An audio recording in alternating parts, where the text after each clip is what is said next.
Assalamualaikum warahmatullahi wabarakatuh. Hari ini kita akan membahas tentang biografi Ahmad Hasan. Siapa yang tidak kenal dengan Ahmad Hasan? Seorang guru besar organisasi Persatuan Islam, sekaligus kawan diskusi dari Presiden Soekarno. Hasan atau Ahmad Hasan atau Hasan bin Ahmad lahir di Singapura tahun 1887, yang mana ayah dan ibunya menikah di Surabaya ketika berdagang dan kemudian menetap di Singapura. Uniknya, Hasan kecil berhasil mempelajari Al-Quran dan pengetahuan dasar agama hanya dalam waktu 2 tahun. Padahal usianya baru 7 tahun saat itu. Kemudian pada usia 12 tahun, Hasan belajar mandiri dengan bekerja di sebuah toko milik iparnya. Sambil bekerja, ia menyempatkan diri belajar privat dan belajar bahasa Arab. Pada tahun 1910, Ahmad Hasan mengajar di madrasah dari tingkat ibtidaiyah sampai sanawiyah. Pada tahun 1912, Hasan bekerja di surat kabar yang bernama Utusan Melayu yang diterbitkan oleh Singapore Press.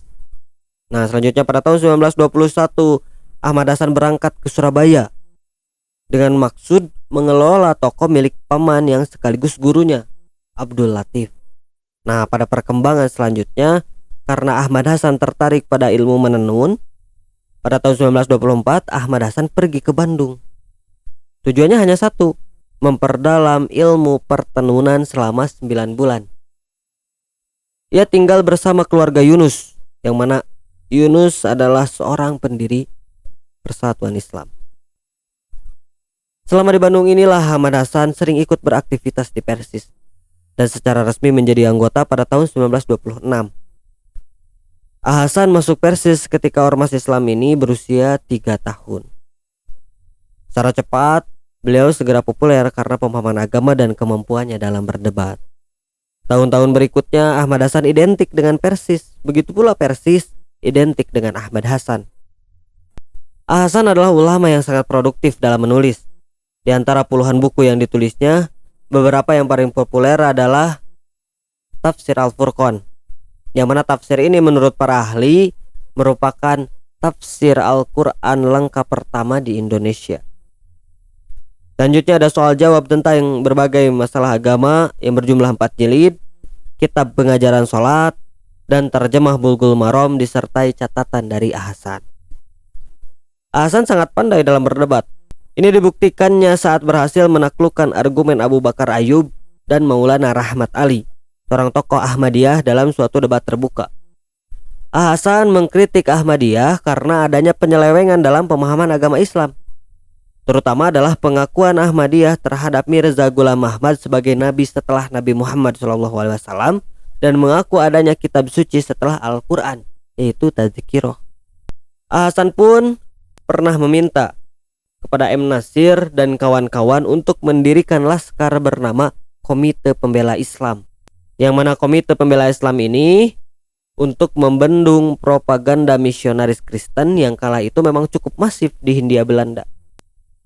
Hasan juga memprakarsai penerbitan majalah Pembela Islam sebagai media untuk menangkal bermacam serangan terhadap umat Islam melalui media massa.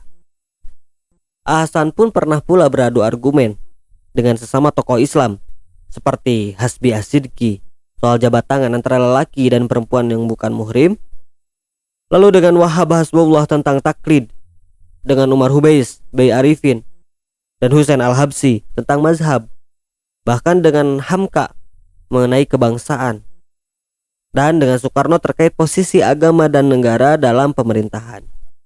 Dan itu juga beliau pernah berdebat tentang tokoh ateis asal Malang, yaitu M. Ahsan. Lalu setelah 17 tahun berjuang dan berdakwah di Bandung, pada tahun 1941 Ahmad Hasan berhijrah ke Bangil bersama percetakannya untuk bekal hidup. Bagaimana yang dilakukan semasa di Bandung? Di tempat barunya pun Hasan terus berdakwah melalui penulisan, melalui tabligh, melalui pengajian dan dialog.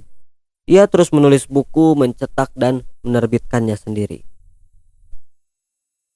Hasan meninggal pada tanggal 10 November tahun 1958 dalam usianya 70 tahun dan dimakamkan di Bangil. Ada beberapa perkataan yang terkenal dari seorang Ahmad Hasan. Yang pertama, kehidupan seorang muslim tidak bisa dipisahkan dengan hukum Islam. Lalu yang kedua, kalau Tuhan merasa seorang Islam, Siapa lagi yang akan bela Islam di saat seperti itu selain Tuhan? Bulatkan tekad, Islam harus Tuhan bela. Mungkin itulah sejarah singkat dari perjalanan hidup seorang Ahmad Hasan. Assalamualaikum.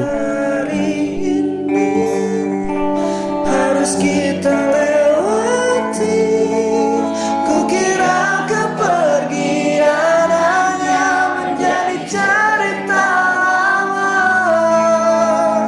Akhirnya pergi bagiku di depan mata.